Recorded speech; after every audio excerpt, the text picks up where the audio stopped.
இருந்திருந்தா, இந்நேரம் ஸ்டாலின் சார் கையில் அந்த முழு பவர் இருந்திருந்தா கண்டிப்பா இந்த நிகழ்ச்சி நடந்திருக்காது.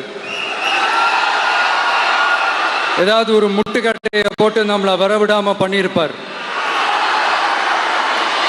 ஆனா இப்பதான் அவர் ஒரு அதிகாரம் இல்லாத ஒரு முதல்வரா அப்படியே இருக்கார்ல, ஒரு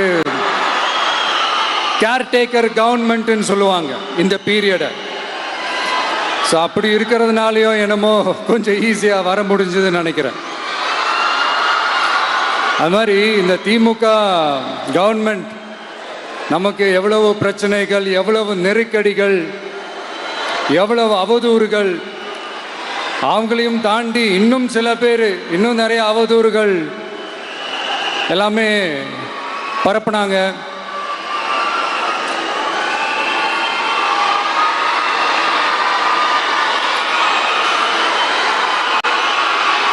இந்த திமுக கூட்டணிக்கும் பாஜக கூட்டணியுமே இவங்க ரெண்டு பேருமே வெளியில வேணா தனித்தனியா இருப்பாங்க, ஆனா உள்ளுக்குள்ள இவங்க பேருமே ஒண்ணுதான். இவங்க ரெண்டு பேருக்குமே ஒரே நோக்கம் தான். அது என்ன நோக்கம் தெரியுமா? உங்களுக்காக நல்லது செய்ய, உங்களுக்காக உழைக்க, உங்களோட கூடவே நிக்க இந்த விஜய் வந்துடக்கூடாது. அதுதான் அவங்களுடைய அந்த நோக்கமே. ஏன்னா இந்த விஜய் வந்ததுல இருந்து அவங்க நிறைய இந்த ஊழல்லாம் செஞ்சுக்கிட்டு இருந்தாங்கல்ல, உரிச்சிட்டு போட்டு சொன்னல, அதெல்லாம் அவங்களால செய்ய முடியாம போச்சு. எல்லாத்துலயும் மண்ணு விழுந்துருச்சு. அதனால சம கோபத்தில் இருக்கிறாங்க என் மேல. அதே மாதிரி அடுத்து ஆட்சிக்கு வர முடியாத ஒரு சூழ்நிலைய மக்களே நீங்களே ஆல்ரெடி உருவாக்கிட்டீங்க. இந்த கூட்டணி கணக்கு, அந்த கணக்கு, இந்த கணக்கு எதுவுமே எடுபடல.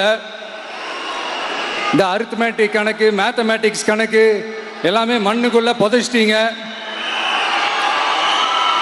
அப்புறம் இந்த கொள்ளையடிச்சு வச்சிருக்கிற இந்த பணத்தை எல்லாம் வச்சு கல்லாப்பட்டி கூட்டணின்னு ஒன்று சேர்த்து வச்சிருந்தாரு. அது எல்லாமே இப்ப கலகலத்து போய் நிக்குது. டாப் தனியா, பாட்டம் தனியா, ரீப்பர் தனியா, ஜாயிண்ட் தனியா, அப்படி நிக்குது தனித்தனியா. எல்லாமே அப்படியே ஒட்ட வச்சுக்கிட்டு இருக்கிறாரு. கூட்டணி கட்சிக்காரங்களே ஒருத்தருக்கு ஒருத்தர் ஓட்டு போட்டுக்க மாட்டாங்க போல் இருக்கு. அப்படி இருக்கு நிலைமை இந்த திமுக கூட்டணியில. சரி, இவங்களுக்கு தான் இந்த நிலைமைப்பா. இந்த பாஜக தலைமையில் மற்றும் பலர் அவங்க நிலைமை இன்னும் மோசமா இருக்குது.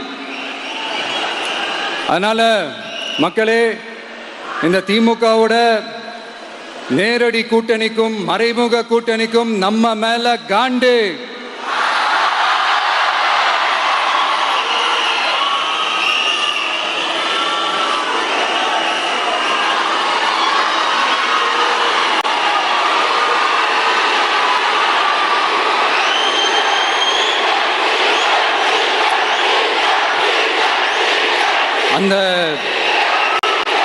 அந்த காண்டுக்கு ஒரு காரணம் என்ன தெரியுமா?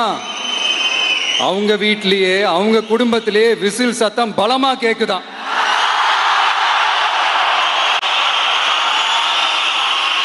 அடுத்த காண்டு அது இந்த சில பல கோடிகளை கொடுத்து நம்ம தமிழ்நாட்டு காங்கிரஸை பையில போட்டுக்கிட்டாங்க. யாரு? ஸ்டாலின் சார். ஆனா உண்மையான காங்கிரஸ் யாரு பக்கம் நிக்குது? நம்ம பக்கம் நிக்குது. சிறுபான்மை மக்களோட அந்த திமுக சாயம் வெளுத்து போச்சே. இந்த விஜய் என்னடானா மதச்சார்பற்ற கொள்கையோட உண்மையான ஒரு முகமா இருக்கிறானே. இந்த சிறுபான்மை மக்கள் வேற இந்த விஜய் பக்கம் தானே நிக்கிறாங்க அப்படின்ட்டு இந்த திமுகவுக்கும் பாஜகவுக்கும் என் மேல காண்டோ காண்டு. அதுக்காக நாம் என்ன செய்ய முடியும்?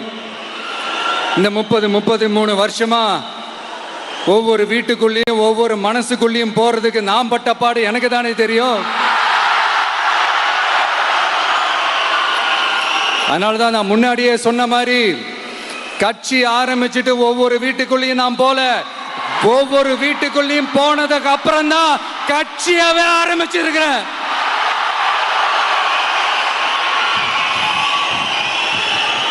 இது இந்த அரசியல் எல்லாத்தையும் தாண்டி இருக்கிற ஒரு உறவு, கட்சி கிட்சி எல்லாத்தையும் தாண்டி இருக்கிற ஒரு உறவு. இது ஒரு பூர்வ ஜென்ம பந்தம்.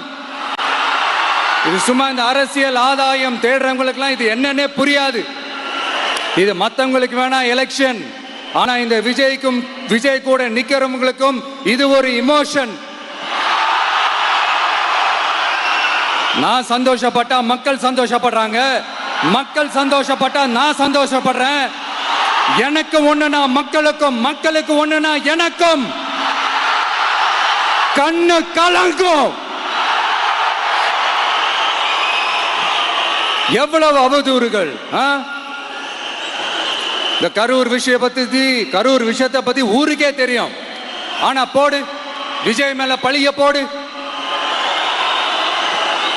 என்னடா இவ்வளவு பெரிய ஒரு பழிய தூக்கி விஜய் மேல போட்டாலும் மக்கள் விஜய் கூடவே நிக்கிறாங்க. இது என்னடா அதிசயமா இருக்குது அப்படின்ட்டு அது ட்ரை பண்ணி பார்த்தாங்க. அது மக்கள் கிட்ட எடுபடல. சரி, அடுத்து வேற என்ன பண்ணலாம்? முடக்கு, ஜனநாயகனா முடக்கு. படத்தை முடக்குனா கொஞ்சம் பையன் கொஞ்சம் டிஸ்டர்ப் ஆயிடுவான். அதனால படத்தை முடக்கு. இது யாரு முடக்குனாங்கன்றது உங்களுக்கே தெரியும். அது நான் சொல்ல வேண்டிய அவசியம் உங்களுக்கு இல்லை. ஆனா இவனாடா இவன் படத்தை முடக்கினாலும் அவன் பாட்டுக்கு அதை கண்டுக்காம அவன் பாட்டுக்கு வேலையை பார்த்துட்டு போயிட்டே இருக்கான். அதுவும் எடுபடலை. சரி, அடுத்து வேற என்ன பண்ணலாம்? போடு, SOPன்னு ஒன்று போடு. விஜய்க்கு மட்டும் தனியா ரூல்ஸ், தனியா ரெகுலேஷன்ஸ், தனியா கண்டிஷன்ஸ் அவனுக்கு மட்டும் போடு. மற்ற கட்சிகள்லாம் விடு, விஜய்க்கு மட்டும் தனி கண்டிஷன்ஸ் போடு. அவன் வெளியவே வரக்கூடாது, மக்களை சந்திக்கவே கூடாது. என்னாச்சு? அதுவும் எடுபடல. சரி, அடுத்து வேற என்ன பண்ணலாம்?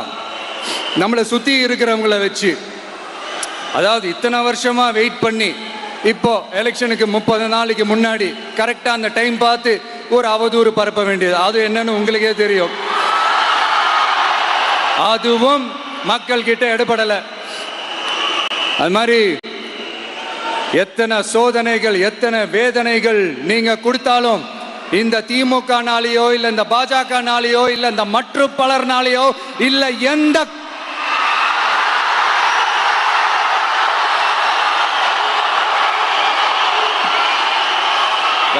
வேற யாராலையும் என்ன மக்கள் கிட்ட இருந்து பிரிக்க முடியாதுன்னு சொல்ல வந்தேன். அதை தான் சொல்ல வந்தேன். ஒவ்வொரு வீட்டில் இருக்கிற ஒவ்வொரு விஜயும் இருக்கிற வரைக்கும் என்ன மக்கள் கிட்ட இருந்து பிரிக்கவே முடியாது. இப்படி இந்த சொந்த பந்தம் இவ்வளவு ஸ்ட்ராங்கா இருக்கிறதுனால தான் நான் முன்னாடியே சொன்ன 234 தொகுதியிலும் இந்த விஜய் தான் வேட்பாளர் அப்படின்னு தான் அதை நான் செஞ்சிருக்கிறேன். ஏன்னா நம்மளுடைய வேட்பாளர்கள் யாரும் டாட்டாவோ பிர்லாவோ அம்பானியோ அதானியோ கிடையாது. நம்ம வீட்டில் இருக்கிறவர், நம்ம குடும்பத்தில் இருக்கிற ஒருத்தரை தான் நான் வேட்பாளராக செலக்ட் பண்ணியிருக்கிறேன். அப்படி செலக்ட் பண்ணி தான் உங்ககிட்ட நான் ஒப்படைச்சிருக்கிறேன். அதனால அந்த வேட்பாளர் வேற, இந்த விஜய் வேற அப்படின்னு நினைச்சிடாதீங்க. இந்த விஜய் தான் வேட்பாளர், அந்த வேட்பாளர் தான் விஜய்.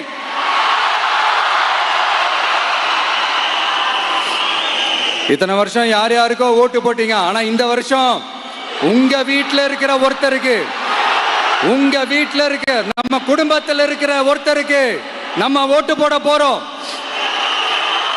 அந்த வேட்பாளர்களுக்கு நீங்க ஓட்டு போடுறது நமக்கு நாமளே ஓட்டு போட்டுக்கிற மாதிரி. அந்த வேட்பாளர் ஜெயிச்சா நாம ஜெயிச்ச மாதிரி.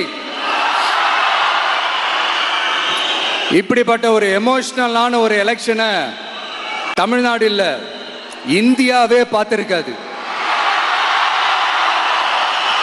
இது நீங்க எவ்ரி 5 இயர்ஸ் வர ஒரு எலெக்ஷன் மாதிரி இதை நினைச்சிடாதீங்க. இது வேற, இது ஒரு அதிசய எலெக்ஷன். 50 வருஷத்துக்கு ஒரு வாட்டி நடக்கிற ஒரு எலெக்ஷன் மாதிரி. அதனால அந்த சான்ஸை மிஸ் பண்ணிடாதீங்க மக்களே. ஒரு காமராஜர் தானா, ஒரு அண்ணா தானா, ஒரு எம்ஜிஆர் தானா நம்ம தமிழ்நாட்டுக்கு? அவங்கள மாதிரி வேற யாருமே வந்துட மாட்டாங்களா? அப்படின்னு நீங்க ஏங்கினது எனக்கு தெரியும். அத மனசுல வச்சுக்கிட்டு தான் நம்ம டிவிக்கே வந்திருக்கிறோம். நம்ம டிவிக்கு யார் யார் மாதிரி எல்லாம் உழைக்கும் சொல்லவா? ஐயா முத்துராமலிங்க தேவர் மாதிரி, ஐயா வீரன் சுந்தரலிங்கம் மாதிரி, ஐயா வாபூசி மாதிரி, ஐயா அழகு முத்துக்கோன் மாதிரி, ஐயா கட்டபொம்மன் மாதிரி, ஐயா ஒண்டி வீரன் மாதிரி, ஐயா குரூஸ் பெர்னாண்டஸ் மாதிரி மாதிரி ஒட்டுமொத்த தமிழ்நாட்டு மண்ணுக்கும் உழைக்கும், உழைச்சிக்கிட்டே இருக்கும்.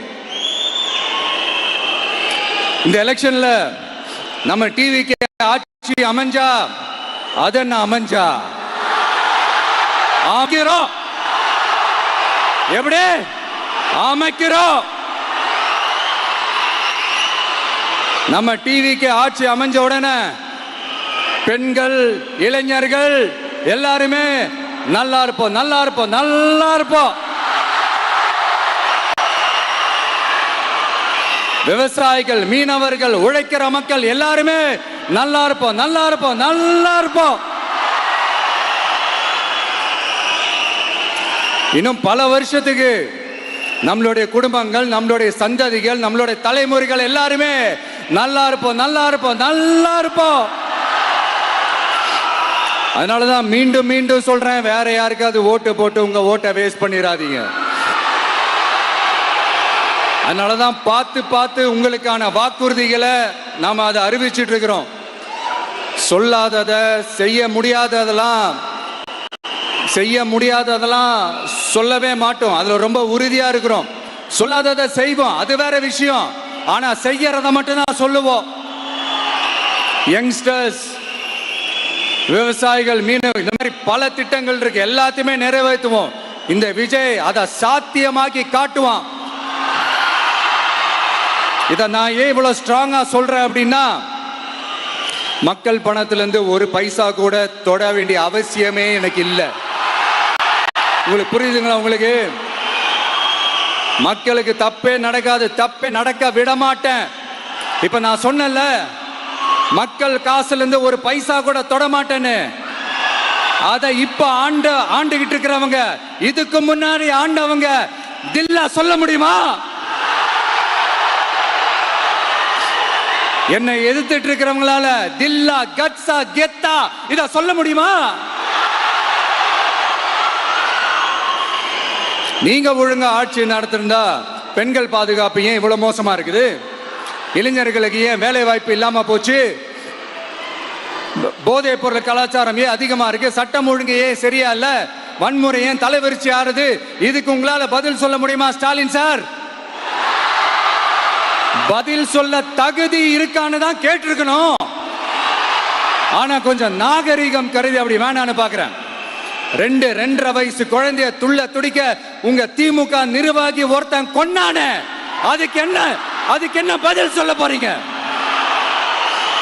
விளாத்திக்குளம் பக்கத்துல +2 படிக்கிற ஒரு பொண்ணு டாய்லெட் வசதி சரியா இல்லாம ஒரு அவசரத்துக்கு காட்டு பக்கம் போய் ஒதுங்கினாங்களே, என்னாச்சு? இந்த உலகத்தை விட்டே போயிட்டாங்க.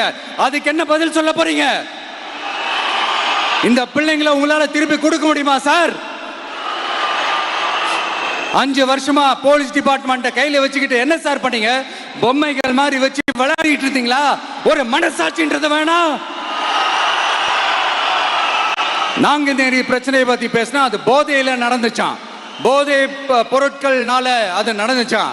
பெரிய கண்டுபிடிப்பு, எங்களுக்கு தெரியாது பாரு. அது எங்களுக்கும் தெரியும், உங்களுக்கும் தெரியும். கேள்வி அது இல்ல, அதை ஏன் தடுக்கலன்றதுதான் எங்களுடைய கேள்வி. இது மட்டுமா? மணலை திருடுறாங்க, மண்ணை திருடுறாங்க, மலைகளை முழுங்குறாங்க, சட்டவிரோதமா கல்குவாரி நடத்துறாங்க, மணல் மாஃபியா அது ஒரு பக்கம் நடந்துகிட்டு போகுது. இன்னொரு பக்கம் மினிஸ்டர்ஸ் கொள்ளையடிக்கிறாங்க, இன்னொரு பக்கம் குடும்பமா சேர்ந்து கொள்ளையடிக்கிறாங்க. டாஸ்மாக்ல ஊழல், நகராட்சி துறையில ஊழல், இப்படி ஊழல் ஆட்சி முழுக்க ஊழல்லே ஊறி போய் நாரி போய் கிடக்குது. எந்த மூஞ்ச வச்சுக்கிட்டு சார் வந்து ஓட்ட கேட்பீங்க?